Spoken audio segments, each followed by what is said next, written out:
السلام عليكم. الفيديو بتاع النهارده حبايبي بعيد عن الطبيخ وعن الاكل، بس احنا دايما معرضين ان احنا واحنا واقفين في المطبخ ممكن طبق يقع يتكسر مننا او كوبايه. طب في الوقت ده نعالج الموقف ده ازاي؟ هقولك يا امرايا هنعالج الموقف ده ازاي وبكل سهوله وبحاجات متوفره عندك في البيت من غير ما تكلفي ولا تصرفي. بصي معايا بقى، هنا الطبق ده انكسر مني زي ما انت شايفه بالشكل ده، وانا كنت بصور في فيديو وبستخدمه، فانا كنت عايزه اكمل بقيه الفيديو بنفس الطبق. مش معقول هرجع اعيد الفيديو تاني من اول وجديد، فقلت لازم اصلحه. بصي بقى كده يا امرايا، اهم حاجه نثبت الحاجه اللي اتكسرت، نثبتها كويس جدا. وبعد ما ثبت المكان المكسور بالطبق بحتاج انبوبه امير. انبوبه الامير دي بتيجي من اي مكتبه ب3 جنيه. باجي على المكان المكسور كده وبنزل بشويه كده من الامير، حاجه بسيطه كده عشان بس اثبت الطبق بس كده في الاول عشان اعرف اشتغل فيه. تمام كده اهو، بمشي على المكان المشروخ بس كده. انا ماسكه بايدي التانية عشان طبعا انا لو سبته دلوقتي هينفصل.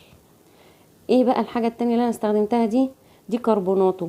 كربوناتو اللي هي كربونات الصوديوم اللي بنحطها على الطعميه وبنستخدمها في المطبخ، بنحطها على الاكل. يعني دي بتيجي من عند العطار، ممكن تجيبي شويه كده بس ب5 جنيه ويفضلوا عندك على طول في المطبخ، بتستخدمي منهم في اي حاجه تانية. بعد ما حطيت الامير نزلت بشويه كده من الكربوناتو. لازم تحطي الكربوناتو بسرعه قبل الامير ما ينشف عشان يمتص الكربوناتو معاه وهو بينشف. الكربوناتو فايدته هنا بيملى الفراغات اللي موجوده في الشرخ، فبيقوي عمليه الالتصاق. تمام كده. انا طبعا هفضل ماسكه كده بايديا التانية عشان ابقى مثبته الطبق عشان ما يفصلش عن بعضه. الامير معانا طبعا بينشف بسرعه، ما بياخدش وقت. الخطوه اللي عملتها قدامكم دي هعملها بقى في الجنبين الاتنين الناحيه التانية كمان اهو. بحط هنا كربوناته اهو فوق الامير عشان يقوي عمليه الالتصاق، وكمان بتملى اي فراغات موجوده في الشرخ. هلف الطبق واعمل بقى الناحيه التانية، همشي برضو كده بالامير وانزل عليها بشويه من الكربوناته، وحاولي ان انت توزعها بايديكي كده بصبعك كده ولا حاجه عشان لو في اي اماكن فيها فراغات تتملى بالكربونات اهو. الخطوه دي تقدري تعمليها في كل حاجه ممكن تتكسر عندك. يعني لو انت واقفه في المطبخ طبق اتكسر، كوبايه انكسرت، انتيكه انكسرت، اي حاجه ممكن تتكسر تخطر على بالك، الماده اللاصقه اللي احنا بنعملها دي قويه جدا. يعني انت عندك مثلا الفازه اتكسرت تقدري ان انت ترجعيها تاني. ونقطه كمان مهمه، لما تيجي تلزقي اي طبق مكسور عندك الزقيه من الظهر، ما تلزقهوش من جوه. تمام. ودلوقتي ما شاء الله الطبق رجع تاني زي ما كان بالظبط.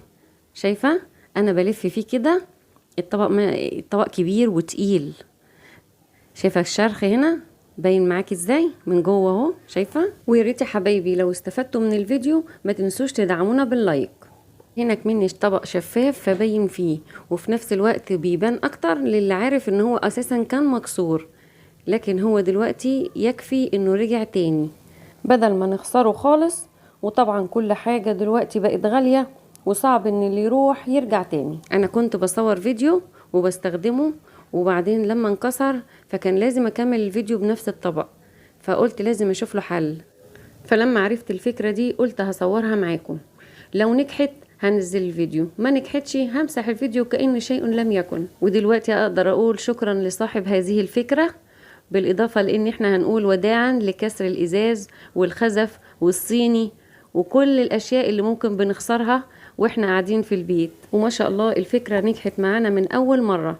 ان شاء الله هعتمدها على طول. عندي الستاند مكسور ان شاء الله هلزقه بمعلقة من الكربوناتو وأنبوبة أمير. عملنا أقوى لزق في العالم. سلام.